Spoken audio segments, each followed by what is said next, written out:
I'm so tired. My body is beat. My hands hurt. My arms seriously want to fall off my body. But I'm making progress. I'm making progress of all sorts. I just developed this new exercise that I am loving.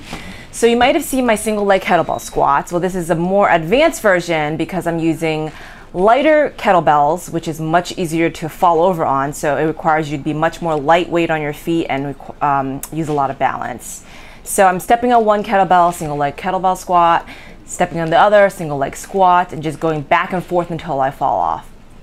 Awesome for core and balance. Hi, this is Mimi. I've had 1.5 weeks of American Ninja Warrior training so far, and I've definitely been overtraining because I've had double sessions before work, after work, which I'm actually used to from bodybuilding prep during the last few weeks, if you're still holding too much body fat.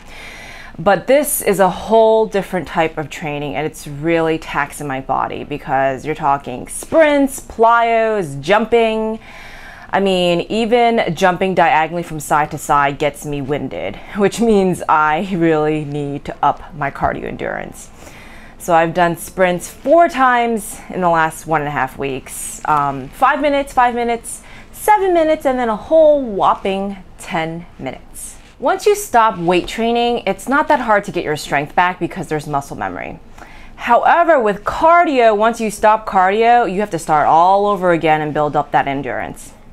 I discovered some new skills with CrossFit coach Kevin Prowse. He taught me how to kip down a bar and how to kip up a bar. And this was just extremely scary because I don't even want to let go of that bar. So at first it felt like I was just falling, and then it felt like I was just falling in style, and then with control.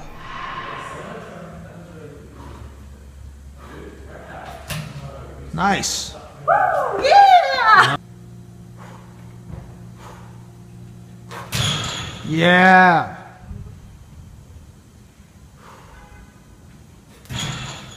One of Kevin's best advice was taking into consideration my bodybuilding background.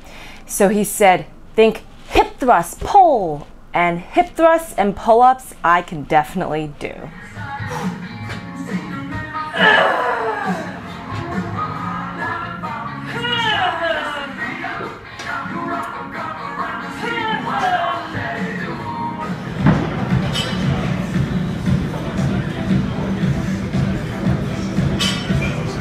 I was definitely on the biggest high, and Kevin also got his high that day because he was so inspired by this whole American Ninja Warrior that he swang from bar to bar for the very first time. Woo! Yeah! I then tried it with a much shorter distance and touched the bar.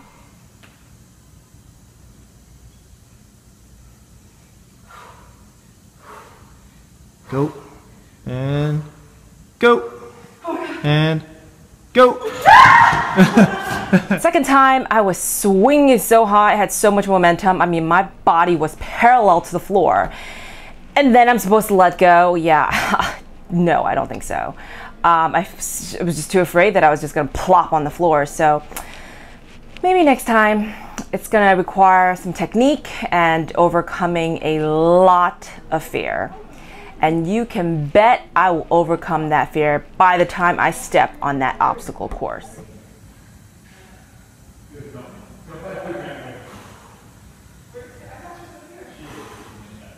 Oh my God, you had it. Oh man. Oh. Since my hands hurt so much, Kevin made me these cool tape wraps that I can loop my finger through and still hang and develop the calluses. So this is something that gymnasts use, and it really saved my hands. So you have the strength, you just need the speed. So I decided to work on speed hip thrusts. Here is my 6th set of 225 pounds using so much power that the bar is literally flying off my body. Although I gotta say the speed for this set has slowed down. If you recall, I'm trying to develop hardened calluses so that my hands don't hurt so much when I'm hanging, and so I can hang longer. And my fitness manager at the gym suggested rubbing alcohol 3 times a day on my hands. At the CrossFit box, I got this advice. Think that you should piss on your hands to make them nice and rough. He said that's what professional baseball players do. So you don't want to be shaking my hands in the next few weeks. So kidding. I did actually consider it. He was like, you know, you only have 3 weeks. But I did Google it, and there are some baseball players that do this, but they're actually wrong. So peeing on your hands makes your hands softer, not rougher. Thank God. Because of learning some foundational kipping jumps with Kevin, which was a huge accomplishment for me, I was then able to do a more advanced version with Equinox trainer Kenneth. He can do crazy things with his body, like the human flag and a human deadlift, which I've never heard of before, and unfortunately I wasn't able to do. There we go. So I was able to kip jump, if that's even a word, straight up to really mimic the actual salmon ladder obstacle in the American Ninja Warrior.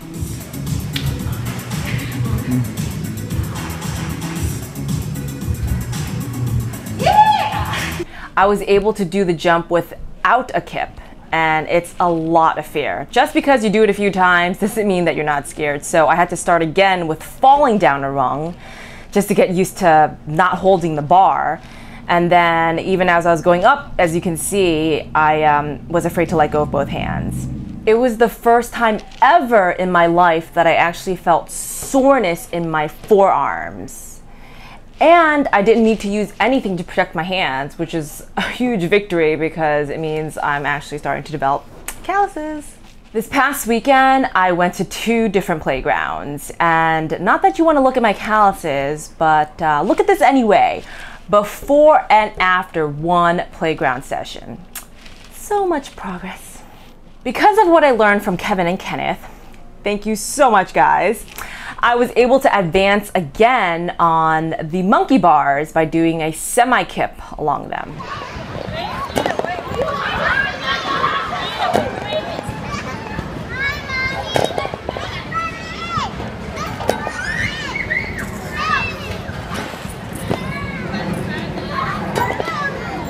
And it really hurts.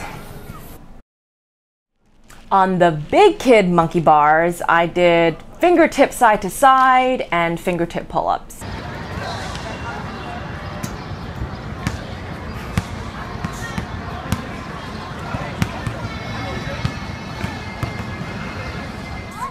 Not too bad for losing about 5 pounds in the last 1.5 weeks. So I'm starting to see my abs again, and hopefully I can drop a little bit more weight before I step onto that course. The idea of competing in this obstacle course is insane. But I'm actually starting to think that I can do this.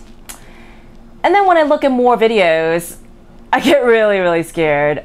But you know what? I have 1.5 more weeks and I am just gonna push it. I am going to die. I'm gonna get so scared and I'm gonna try the best that I can. By the time I post this video, it'll be exactly 1 more week of training left. I plan to go to a rock climbing wall today, and I checked out the Brooklyn Zoo obstacle course yesterday. And all I have to say is that I have never had so much fear all in one day in a few hours. Insane. I am going to post that video next week, and I think I should just call it Day of Fear. For now, here are a few other shots from my training so far. So I've never done single leg box jumps, and I just started doing these. And happy to say that I've already improved.